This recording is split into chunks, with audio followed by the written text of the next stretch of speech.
For some have seen you as a youth, then as a lion, a furious boar one time, a serpent next, so dreadful to the touch, and sometimes horns have made you seem a bull, or now a stone, or now a tree, or now a slipping stream, or even the foe of water next to fire. Now, Erysichthion's daughter, Mestra, had that power of Proteus. She was called the wife of the deft Autolycus. Her father spurned the majesty of all the gods, and gave no honor to their altars. It is said he violated with an impious axe the sacred grove of Ceres, and he cut her trees with iron. Long standing in her grove there grew an ancient oak tree, spread so wide alone it seemed a standing forest, and its trunk and branches held memorials, as fillets, tablets, garlands, witnessing how many prayers the goddess Ceres had granted. And underneath it laughing dryads loved to whirl in festal dances, hand in hand, encircling its enormous trunk, that thrice 5 ells might measure.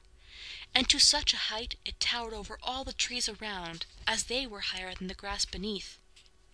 But Erysichthon, heedless of all things, ordered his slaves to fell the sacred oak, and as they hesitated, in a rage the wretch snatched from the hand of one an axe, and said, "If this should be the only oak loved by the goddess of this very grove, or even were the goddess in this tree, I'll level to the ground its leafy head." So boasted he, and while he swung on high his axe to strike a slanting blow, the oak beloved of Ceres uttered a deep groan and shuddered. Instantly its dark green leaves turned pale, and all its acorns lost their green, and even its long branches drooped their arms. But when his impious hand had struck the trunk and cut its bark, red blood poured from the wound, as when a weighty sacrificial bull has fallen at the altar, streaming blood sprouts from its stricken neck. All were amazed, and one of his attendants boldly tried to stay his cruel axe, and hindered him. But Erysichthon, fixing his stern eyes upon him, said, "Let this, then, be the price of all your pious worship." So he turned the poised axe from the tree, and clove his head sheer from his body, and began to chop the hard oak.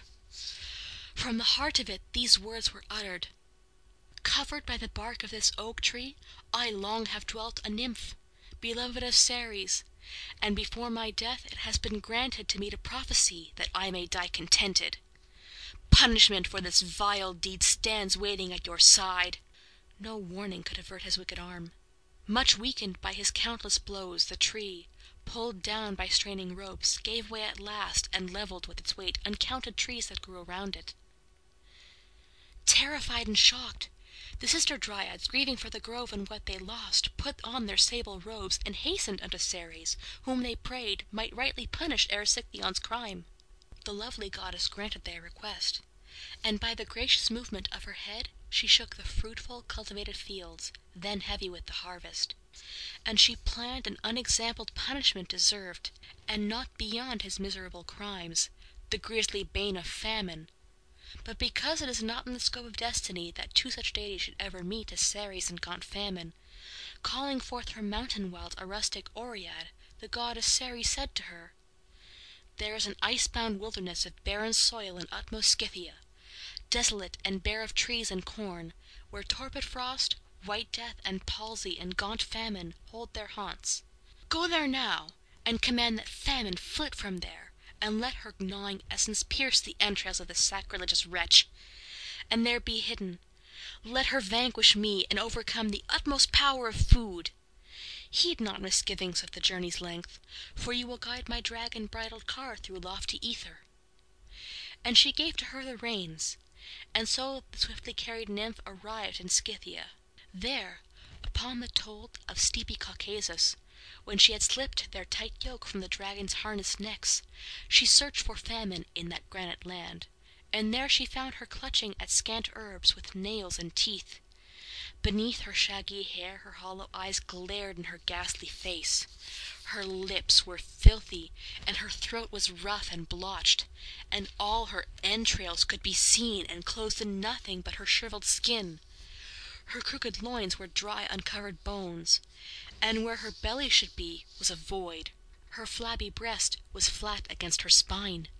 Her lean, emaciated body made her joints appear so large, her hobbled knees seemed large knots, and her swollen ankle bones protruded. When the nymph, with keen sight, saw the famine monster, fearing to draw near, she cried aloud the mandate she had brought from fruitful Ceres, and although the time had been but brief and famine far away, such hunger seized the nymph! She had to turn her dragon steeds and flee through yielding air and the high clouds. At Thessaly she stopped. Grim famine hastened to obey the will of Ceres, though their deeds are opposite, and rapidly through ether heights was borne to Erysichthion's home. When she arrived at midnight, slumber was upon the wretch, and that she folded him in her two wings, she breathed her pestilential poison through his mouth and throat and breast, and spread the curse of utmost hunger in his aching veins. When all was done as Ceres had decreed, she left the fertile world for bleak abodes and her accustomed caves. While this was done, sweet sleep with charming pinions soothed the mind of Erysichthon. In a dreamful feast he worked his jaws in vain, and ground his teeth, and swallowed air as his imagined food, till wearied with the effort he awoke to hunger scorching as a fire, which burned his entrails and compelled his raging jaws. So he, demanding all the foods of sea and earth and air, raged of his hunger. While the tables groaned with heaps before him spread, he, banqueting, sought banquets for more food, and as he gorged he always wanted more. The food of cities and a nation failed to satisfy the cravings of one man. The more his stomach gets, the more it needs, even as the ocean takes the streams of earth. Although it swallows up great rivers drawn from lands remote, it never can be filled nor satisfied. And as devouring fire its fuel refuses never, but consumes unnumbered beams of wood, and burns for more the more 'tis fed, and from abundance gains increasing famine, so the raving jaws of wretched Erysichthon ever craved all food in him, was only cause of food, and what he ate made only room for more. And after famine, through his gluttony at last had wasted his ancestral wealth, his raging hunger suffered no decline, and his insatiate gluttony increased. When all his wealth at last was eaten up, his daughter, worthy of a fate more kind, alone was left to him, and her he sold. Descendant of a noble race, the girl, refusing to be purchased as a slave, then hastened to the near shore of the sea, and as she stretched her arms above the waves, implored kind Neptune with her tears. "O you who have deprived me of virginity, deliver me from such a master's power!" Although the master seeking her had seen her only at that moment, Neptune changed her quickly from a woman to a man, by giving her the features of a man and garments proper to a fisherman, and there she stood. He even looked at her and cried out, "Hey there, expert of the rod! While you are casting forth the bit of brass concealed so deftly in its tiny bait, God's willing, let the sea be smooth for you, and let the foolish fishes swimming up never know the danger till they snap the hook. Now tell me, where is she, who only now, in tattered garment and wind-twisted hair, was standing on this shore? For I am sure I saw her standing on this shore, although no footstep shows her flight."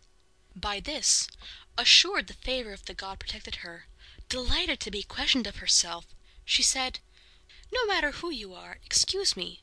So busy have I been at catching fish, I have not had the time to move my eyes from this pool. And that you may be assured I only tell the truth, may Neptune, god of ocean, witness it. I have not seen a man here where I am standing on this shore, myself excepted. Not a woman has stood here." Her master could not doubt it, and deceived, retraced his footsteps from the sandy shore. As soon as he had disappeared, her form unchanged was given back to her. But when her father knew his daughter could transform her body and escape, he often sold her first to one and then another, all of whom she cheated. As a mare, a bird, a cow, or as a stag she got away, and so brought food dishonestly to ease his greed. And so he lived until the growing strength of famine, gnawing at his vitals, had consumed all he could get by selling her. His anguish burned him with increasing heat. He gnawed his own flesh, and tore his limbs and fed his body all he took from it. Ugh! Why should I dwell on the wondrous deeds of others? Even I, O